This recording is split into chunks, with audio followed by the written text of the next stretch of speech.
get a number from someone at open house, you get their phone number. 3.5 million sales nationwide. That's a lot of sales that aren't on the table. It took like a little bit of my own effort to listen to podcasts of people that I liked. Here's my number, call me back, and they actually hung up on me. And wildly enough, he said, that fits what I would look for if I was to sell my property. Or is just open to meeting with me for 15 minutes to see if I'm the right fit. If I'm the right fit, great. If I'm not the right fit, great. I just continue to do what I do. But if you don't know what to say, practice what to say. If you're scared of getting rejected, you should probably get rejected a lot so then you can deal with it. I'll do that after 200 calls. But you just never know when the next one is going to be the one person who needs your help. There's going to be X amount of sales in the nation. It's just, I gotta get into the right people. Would you buy an Escondido or would you buy an El Cajon? Escondido. Kobe or LeBron? Kobe. How's it going? Having a second kid is pretty cool. Definitely more going on. You don't just have one kid that two parents are focusing on. It's like you're kind of hovering between, is my toddler alive and is my newborn still alive? Did my spouse or my wife eat food? But we'll see. She goes back to work soon, so we're gonna make it happen. I'm gonna go this time around.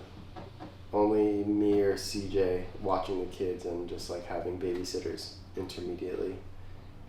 And we don't have like a set schedule to where both of us are working. So yeah, it'll be an interesting experience. We'll kind of see how it runs. But and Axel's gonna start going to school, right? yeah, That's and the then plan. so yeah, there'll be a little time where he's gonna kick it up at the, I guess, what do you call it, like a ranch? I don't even know. Outdoor school, and then we'll have the baby, so should be tight. We'll figure it out. Yeah. Other people have had more kids than us, so Yeah, it's a great way to have that perspective for sure. pretty cool. How's the market? The market's cool, man. Elections are over. No one can use that smoke screen when I talk to them anymore. And the day after the elections, I called everyone. He said they were waiting for the election to be over. I'm just kidding, not everyone. But I think, people are still selling and buying. I think I've said it before. The ones who need to move, they're going to make a move, figure out a way to make it happen. If you don't need to move, then you don't have to do anything. I heard a crazy stat from someone that last year there was about 6.5 million sales, somewhere in that ballpark, and then this year is projected to land somewhere about like 3.5 million sales nationwide, and it's like, dang, that's a lot of sales that aren't on the table. Yeah. So even just the people that trusted me to get the job done for them this year, like super thankful. And people who are, waiting for better conditions, just keep in touch, see if there's anything I could do to make the scenario work. But if they don't have to move, then just kind of open up the conversation with new people, keep it rolling. So definitely excited for 2025. 2024 was cool. Learned a lot about myself, sold houses, had another kid, but 25's gonna hit. So. What was the biggest lesson you learned in 24? Maybe here, let's do two. In real estate, and then as a parent. I think the biggest lesson in real estate was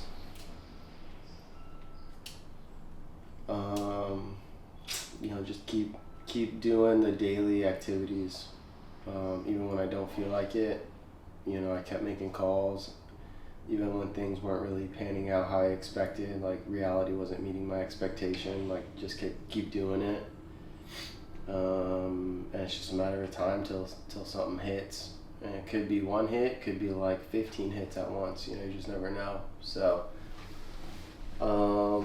That's the biggest one in real estate. I think in terms of being a parent, was probably along the same lines. Like I didn't have like a super solid expectation of what having a second kid was going to be like. But then once I was in it, I was like, oh, I was actually kind of expecting something similar to my first child, which almost set me up to like be in shock because my second kid it was just a different experience. Like, had different things that like I didn't have to really go through with my first child. Like burping my first kid versus my second kid. First kid, couple hard taps on the back, me burped. Second kid, you gotta like do counterclockwise things and dance on one leg and tap your head at the same time to get like a little burp, and then she was chill. So yeah, I mean that was cool. I think the newborn phase, like the first month and a half, like was just wild. Both my wife and I would probably agree, but yeah, I mean, I think having 2 kids is cool. Having 1 kid was amazing. 2 is even cooler. And then when she starts she already has a personality. When she gets older, it'll probably be even better. So, yeah, we got a nice little squad. A lot of good stuff going into 25 for sure. Good stuff for sure. What do you project the market looking like in 2025? Early projections. Yeah, I mean, I take a lot of insight from a lot of the leaders that I'm around, and it's looking like, when other people have gone post-election years, it's typically increasing sales price, the market gets better, people are wanting to move, buy and sell. So I think probably that's my projection along that line. But regardless of if like the projections say there's going to be X amount of sales in the nation, it's just I got to get in front of the right people. So hopefully we're doing, well, not hopefully, we will be doing the daily activities, talking to the right people, the ones who are going to make a move.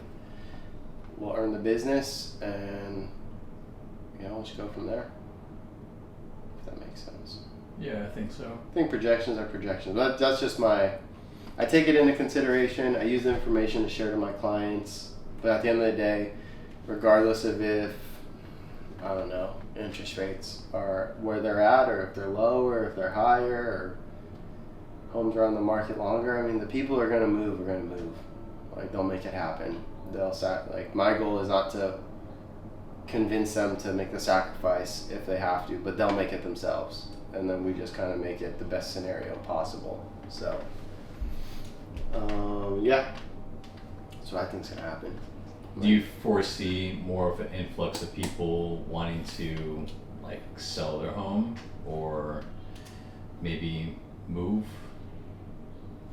Well, honestly, if they want to sell their home, what I'm noticing is that, you're not getting the doors beat down with people running in with their highest offer because they have options. What I mean options is there are more houses on the market. So as a buyer, from that perspective, if you have more options, then if you get something that maybe only checks off 5 out of the 10 boxes, hey, you can hold out and go find the one that checks off 7 out of the 10 boxes, right? If there was less homes on the market, then if you had something that's 5 boxes out of 10, you're like, man, well, I'm not going to find anything better than this. There's not that many options for me. Of course, you're going to offer on it.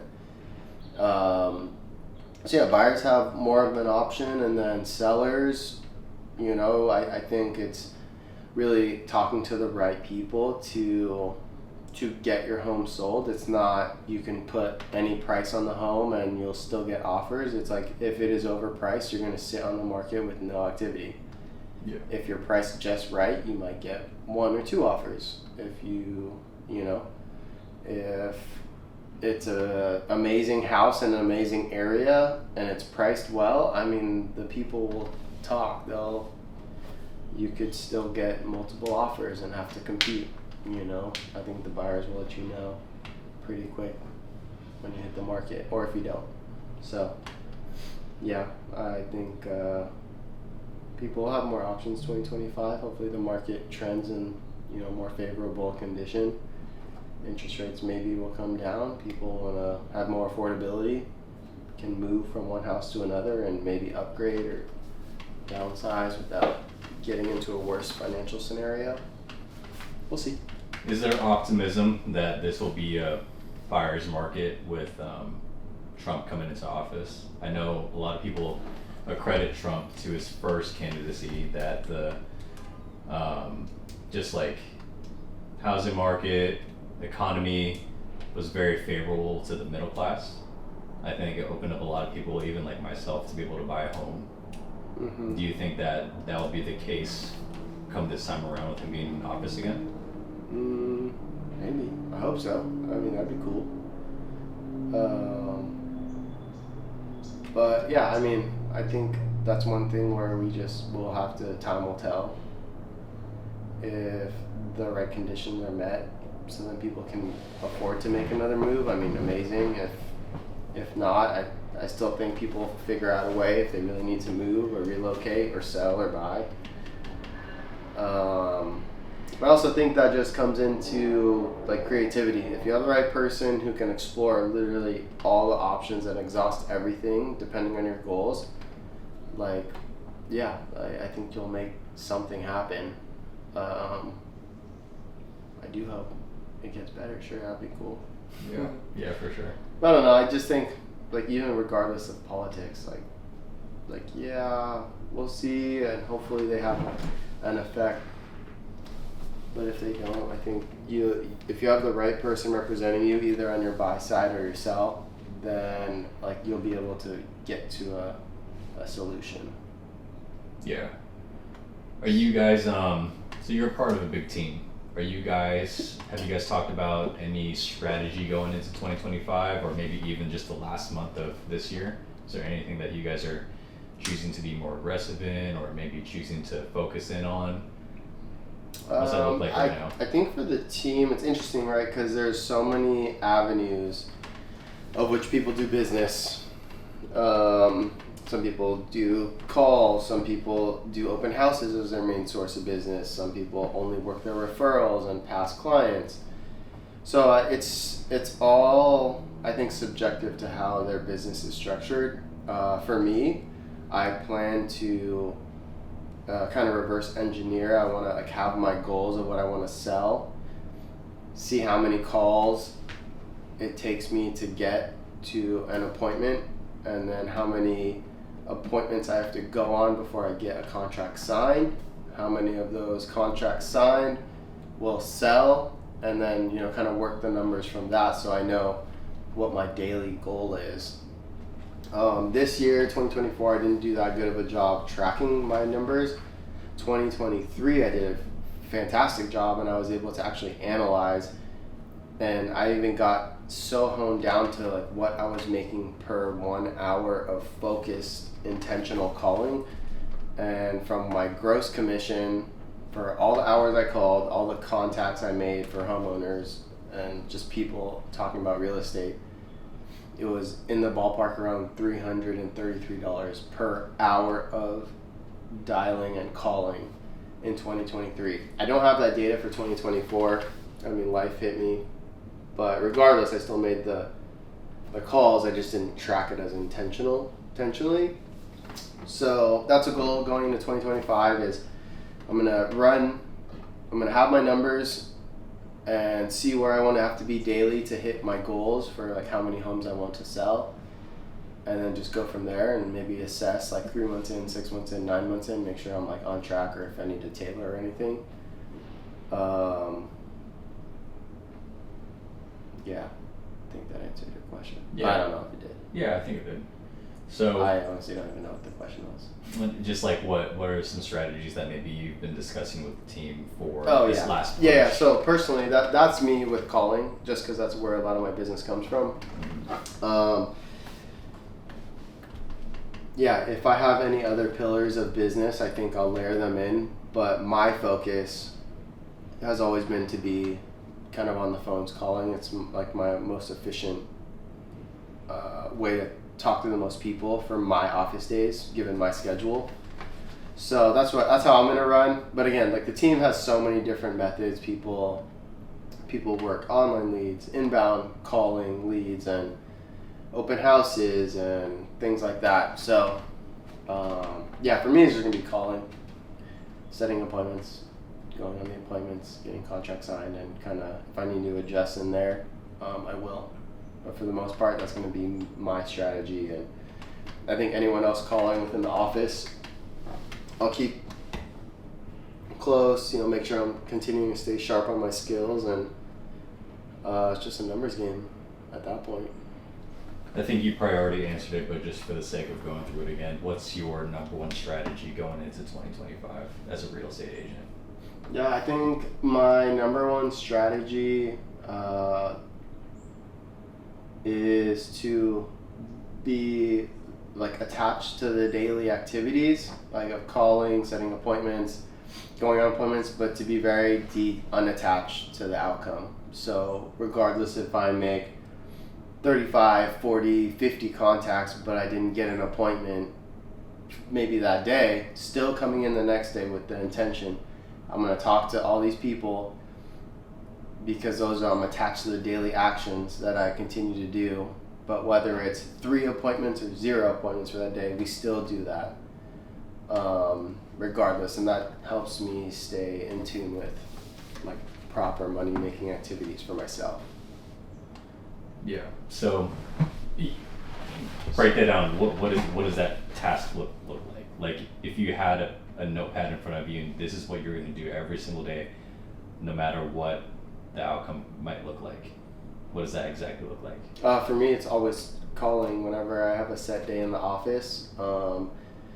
I come into the office, either if I could do it in person or if we do it remotely with a group of other people, as we practice our skills, we practice our scripts and like conversations when we're talking to homeowners and sellers and different sources of people to do business in real estate with. And then do that for about 30 minutes. Because essentially you're warming up before you get in the game. You don't want to actually practice your first call on someone who could be a good could be someone who's going to make a decision to do something.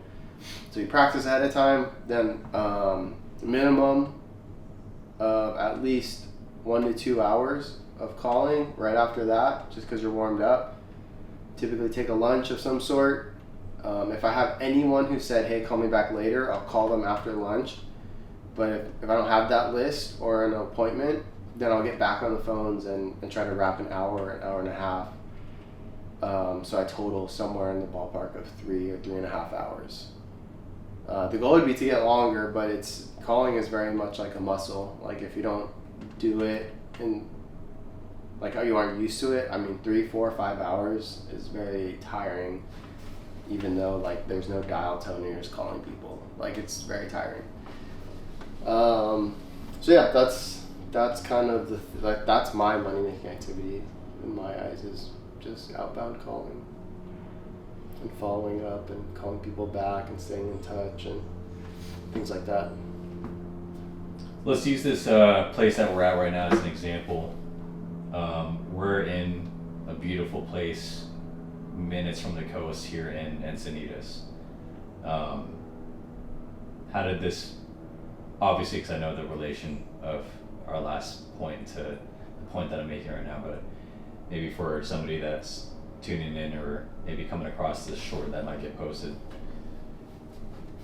this was a result of you cold calling. Mm-hmm. And actually, you have, interesting enough, like 2 results here, potentially, that could be a really great thing for you in the next coming weeks, of your efforts of cold calling. Talk about that a little bit and maybe explain just how that process went and the patience that was required to be able to get to this point. Because you said it was how long? 6 months? 5, 6 months? Yeah, I think for this, so this house is a property located like coastal city in Encinitas, border of Encinitas and Lucadia. Amazing townhome. Unfortunately, when they had listed their property, the agent wasn't able to get the job done. They they weren't able to get the sale of their home across the finish line, which then affected their ability to purchase their new home. So there was like a little domino effect. So they unfortunately couldn't purchase a new home because they needed to sell this home within a short time frame, which is very common. But again, you can't buy something if it depends on you selling this home. So I had got in contact with the owner when they had came off the market. At the time wasn't right. They didn't want to actually bring the home back to the market. They were just a little exhausted of being on the market and having to keep their home clean. They have a young child. So I just kept in touch. They're like, hey, we don't want to do anything right now. I'm like, cool, no worries. I'll touch base with you. He honestly said, call me in a couple months, see where we're at. And then when I called him back, he's like, yeah, we're going to wait till next spring. But here we are in November. So I actually contacted him a couple weeks ago and said, hey, just trying to see if you are open to this option. I've worked with other homeowners in the past where they still want to sell the property. They may not be inclined to go on the market with all it takes and holidays being in the later part of the year. So they're open to hiring me to sell their property off market, meaning we'll do private showings in their home, of course with proper advance to them as a family, and look to see if we could connect the dots with the buying party and with their property. They still want to buy another house, so of course they can't do the next purchase until they have something not concrete, but they have a good potential to have this sale go through. So that's really what we're focusing on, is just getting as many eyes, highly intentional people through the door, or likely to maybe make an offer for a price point that makes sense to both parties. And then it allows for them to be comfortable with the process. They don't have people coming in and out, no open houses at the moment. So it works with their schedule and their life at this point. And for me, it's just another conversation I have with people that I'm calling. Hey, have you ever thought, you have any clients? I can reach out to other real estate professionals, see if they have any clients that are looking in this part of town, in this price point for something like this. Or I could talk to maybe neighbors and see if maybe there's a renter in this community who would want to buy something directly. So there's options to it. They have the option to go on the market with me if they desire. At the moment, we're not. So they've given me that opportunity to just work with other people just within my network and anyone who I can talk to, which is awesome. If works for both sides, works for me, works for them, and we'll see if we can connect the dots with something. So that's pretty exciting. And yes, this all came from a phone call 5 months ago. So make your calls. And you have a potential buyer that also came from a call.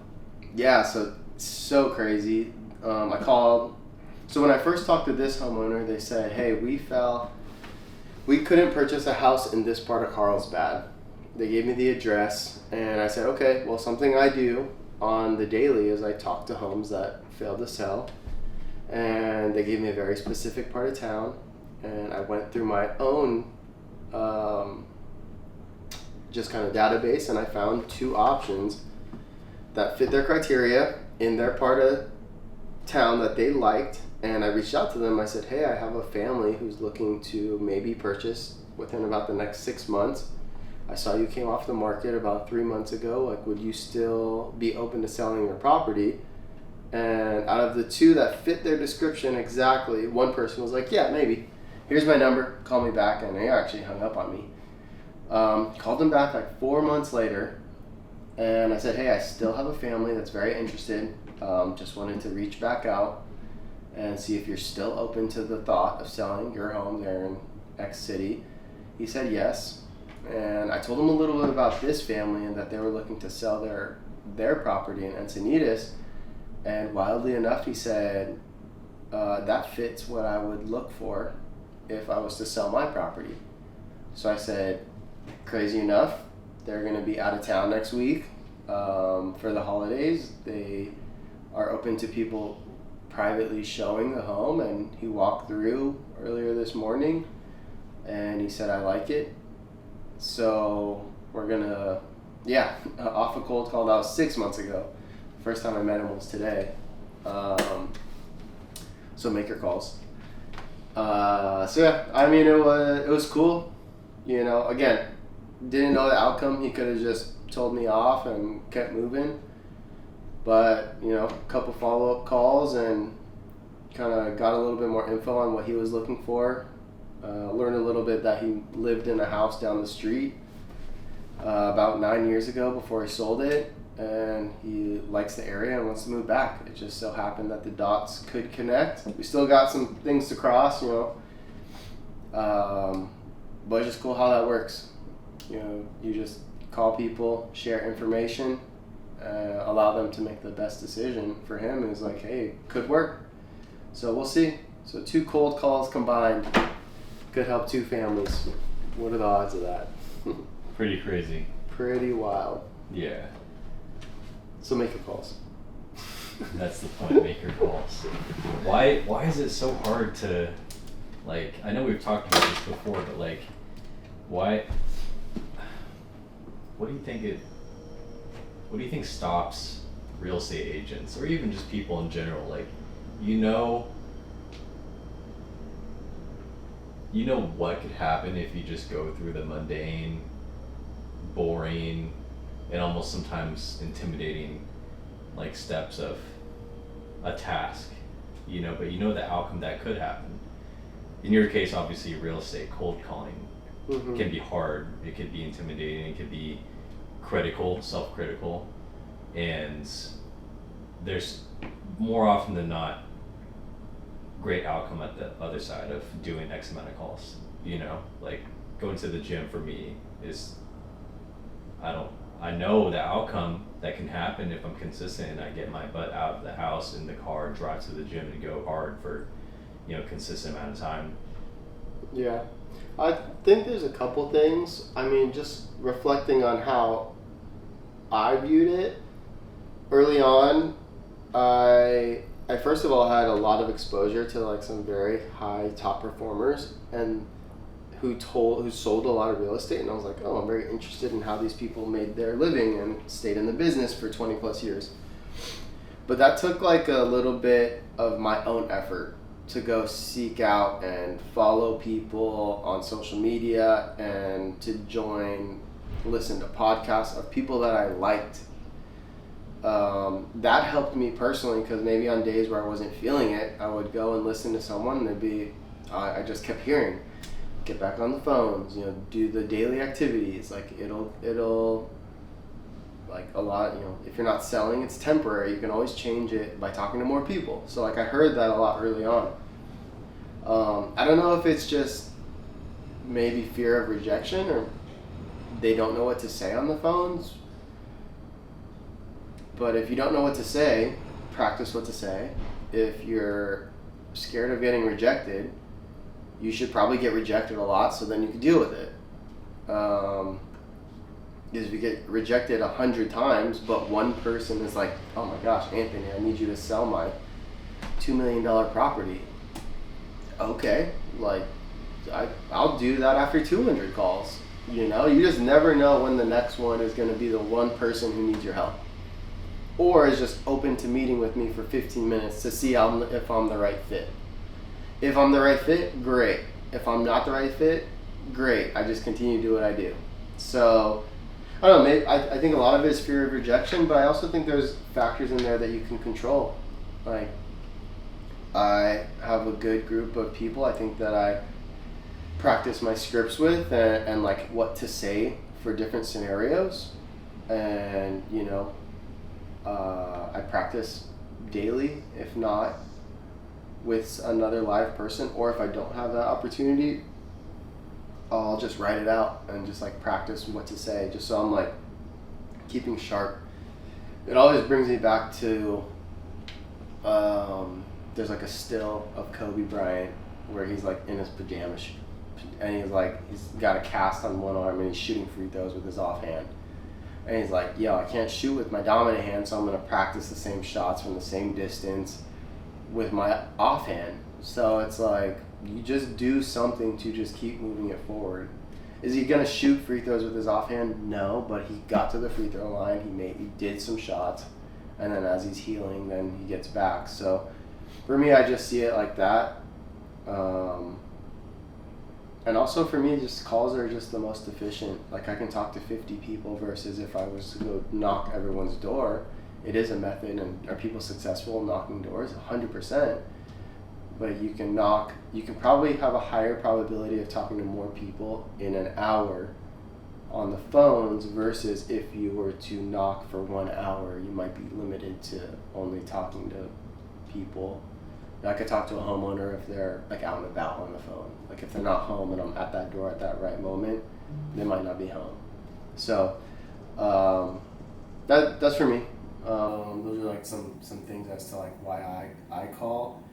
But yeah, I think it all boils down to just people maybe don't know what to say, or they're just scared of losing something that they never had in the first place. You know. But I think it always it literally always comes back to the phone. You get a number from someone at open house, you get their phone number. It goes back to the phone. You're going to follow up with them on the phone. You're either going to make your first contact with them in person, on an online lead, or you call them, and it always will come back to the phone. I mean, unless you only have to print everything out and have them sign it in person. I don't know, I've done that a couple times.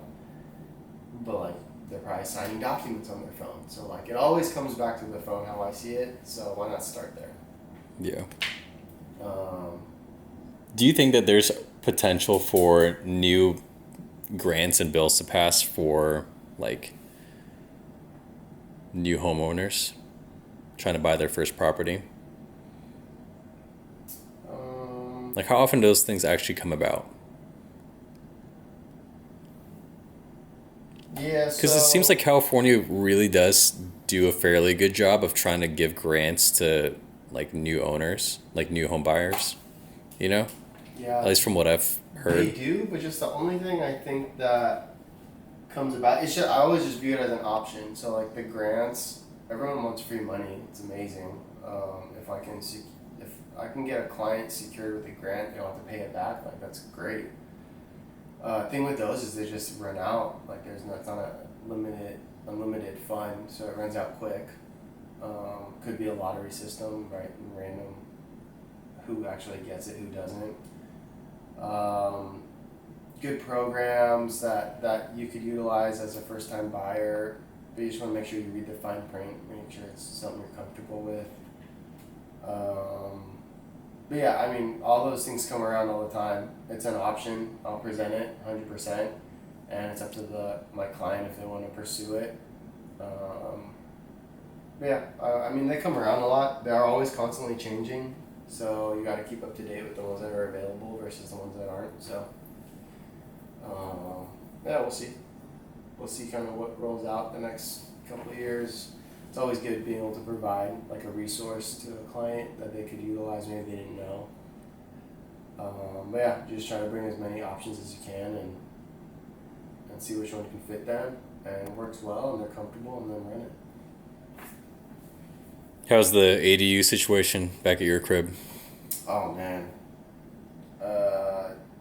couldn't figure out the best financial scenario for myself and my wife to pull money out of the house that made sense to us. So we put it on pause just because if we don't have the money, we can't build the ADU. I'm not just going to take any sort of loan out for the ADU. So a little bit on pause, still kind of exploring some financial options, but it all kind of boils down to that. We don't want to pull that much money out if we're going to be kind of upside down on the process. We got to figure out the right financial scenario. So yeah, on pause. Still a piece I do want to construct because again, the cheapest piece of real estate is the one that I already own versus going out to buy something else. But yeah, I haven't really made much progress on it just because the financials don't make that much sense. Does a HELOC not make sense? So it does not, just because the interest rates on those are so high, and it would like almost double our payment on the house. Well, okay. So it just didn't really make sense when we penciled out the numbers for us. For other people it might, but for us at the moment in our scenario, it just didn't. Because the ADU that you want to do is for your mom, right? Correct. Yeah, we're gonna build the ADU, but we also want to remodel the main house. So we kind of want to knock out two birds with one stone. If we're gonna pull this money out of the house, we want the main house to almost be, The focus. get refreshed. Yeah, I think it deserves it, and then we'll have a brand new ADU in the back. So we're figuring out the best route. Could we have secured money and started the process right now? Yes, but I think it would probably have been more stressful if we didn't take our time and explore the options, because right now we have a pretty low payment on the house. So again, just being on the consumer side, just exploring what the best options are for us is important. But yeah, the inside of me is like, yeah, why didn't you have this done? But it's like, I don't want to be in a worse scenario than I am right now just to say I constructed an ADU. So stay tuned, we'll figure that one out. Yeah. Learning process takes time. What are some new what are some things that you've been learning from some of your mentors recently? Anything new?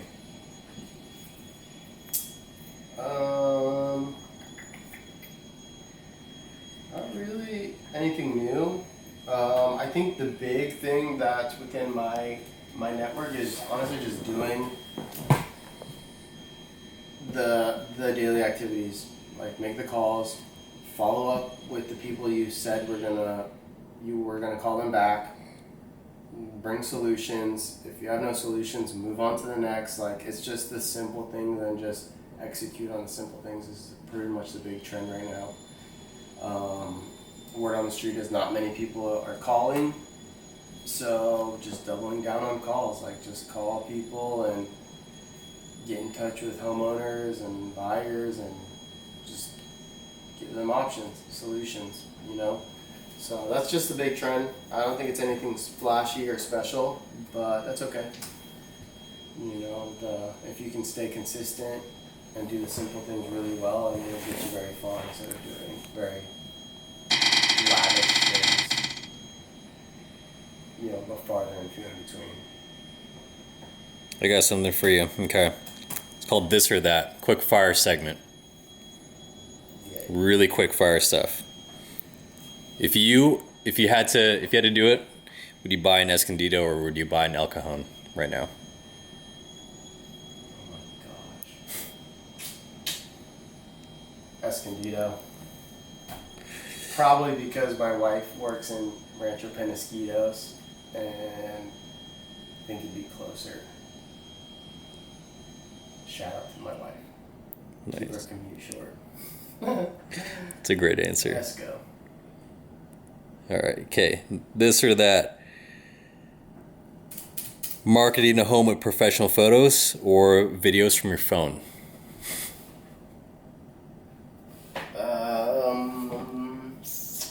Well, I view marketing as a way to get them in the door, and I would probably go professional photos to get people through the door.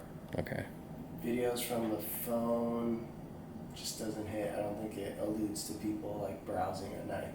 Probably be professional photos. Interesting. I like Which it. I would fit the bill for all day. Someone wants to sell their house, let's get professional photos done. I'm a true believer in people with their craft. I don't need to be a photographer. It's just, pay the people. Pay the good ones. Don't cheap out. This or that. 91 Nissan Skyline or 2003 Toyota 4Runner? Man, it's tough. Let's see. I don't know. Is the Skyline right-hand drive? Sure.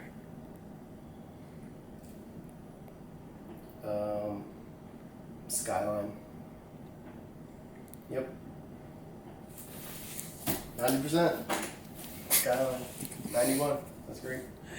It's an R33, but I would probably keep that and then upgrade to an R34. But yeah, you'll see me rolling around in the Skyline very soon. Maybe a Type R.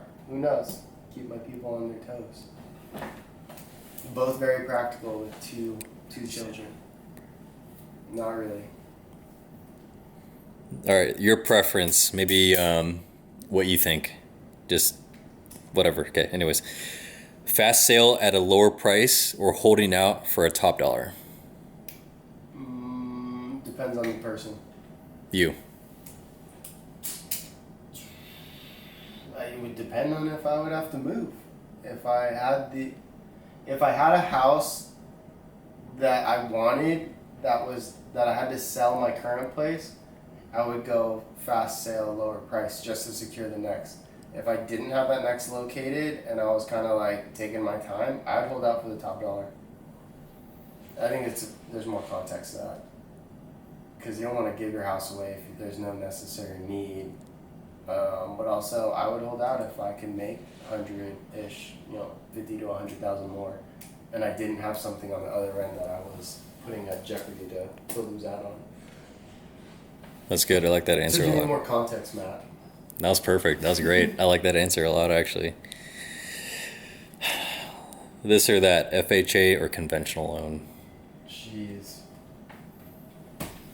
And why you choose that one? I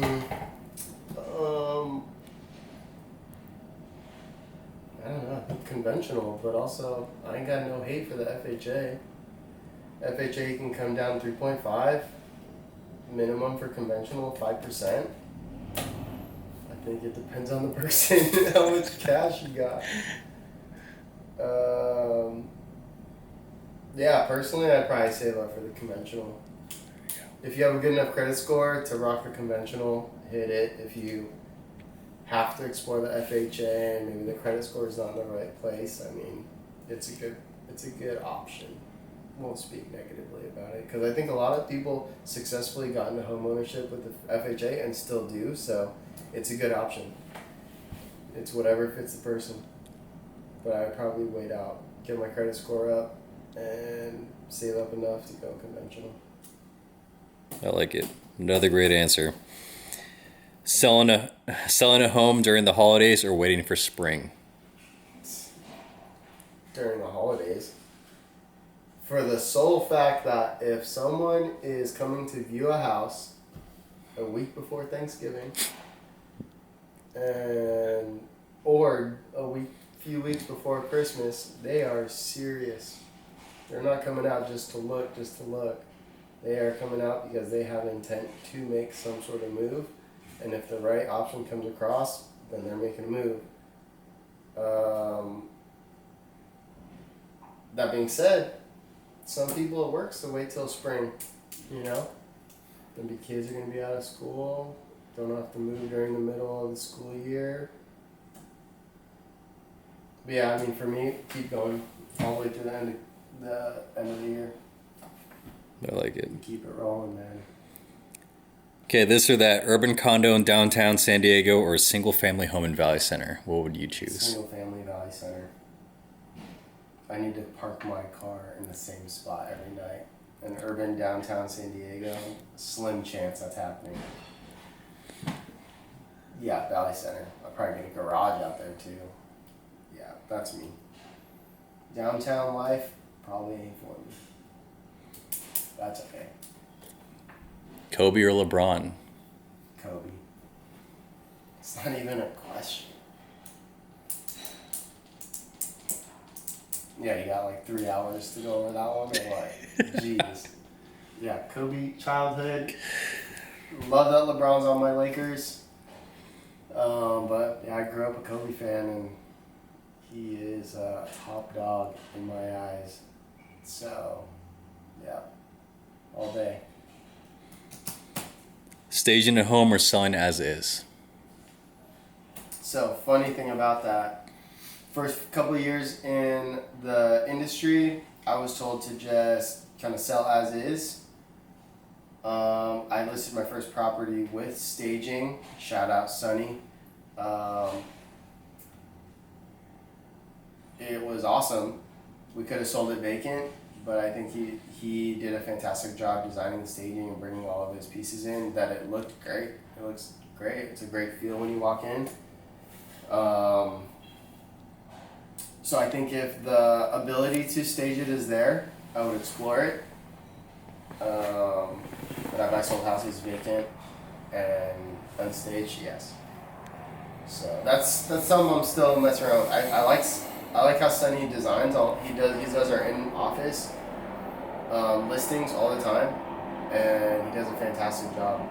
So if it's vacant and the seller has the capital to afford the staging, I would say yes.